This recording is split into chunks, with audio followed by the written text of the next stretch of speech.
Dunia sepak bola Asia kembali diguncang kabar panas. Sebuah peringatan keras datang langsung dari Sekretaris Jenderal AFC.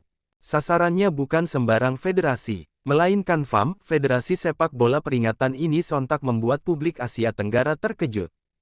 Pasalnya, yang disebut-sebut sebagai contoh terburuk dalam kasus ini adalah Indonesia. Ya, Indonesia yang pernah merasakan intervensi. Indonesia yang pernah disanksi FIFA. Dan Indonesia yang sepak bolanya dibekukan dari dunia internasional. Pertanyaannya sekarang, apakah Malaysia sedang menuju jalan yang sama? Apa yang sebenarnya diperingatkan AFC? Dan mengapa nama Indonesia kembali diseret? Sekjen AFC secara tegas menegaskan satu hal penting. Tidak ada toleransi terhadap intervensi pihak luar dalam federasi sepak bola. Pernyataan ini tidak muncul tanpa alasan.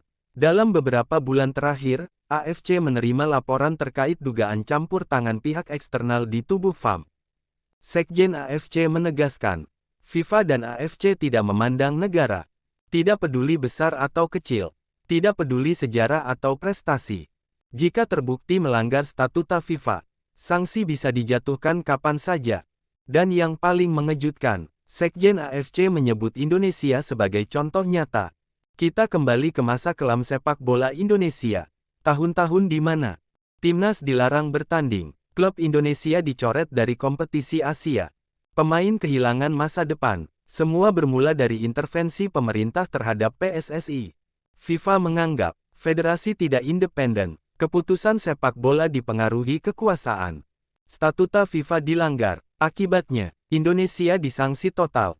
Nama Indonesia hilang dari peta sepak bola dunia. Dan kini, kisah itu dijadikan peringatan keras untuk lalu apa sebenarnya masalah di tubuh FAM.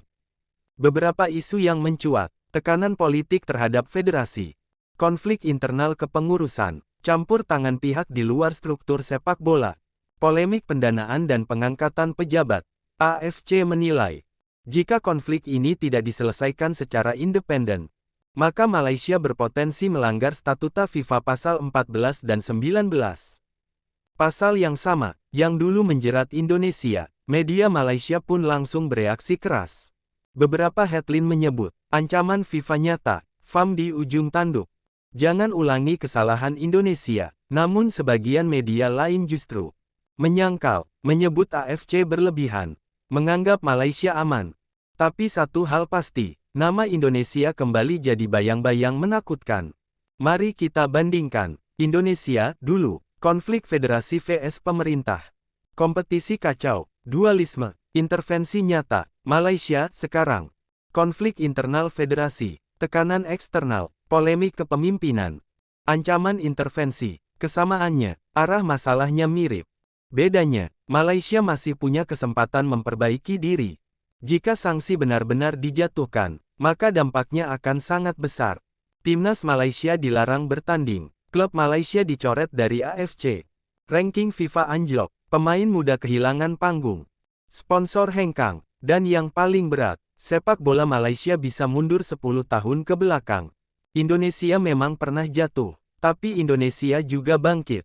Dengan reformasi PSSI, mengembalikan independensi federasi, mematuhi statuta FIFA, profesionalisme kompetisi, hari ini, Indonesia kembali dihormati. Timnas bersaing di Asia, FIFA kembali percaya, dan itulah pelajaran terpenting bagi Malaysia.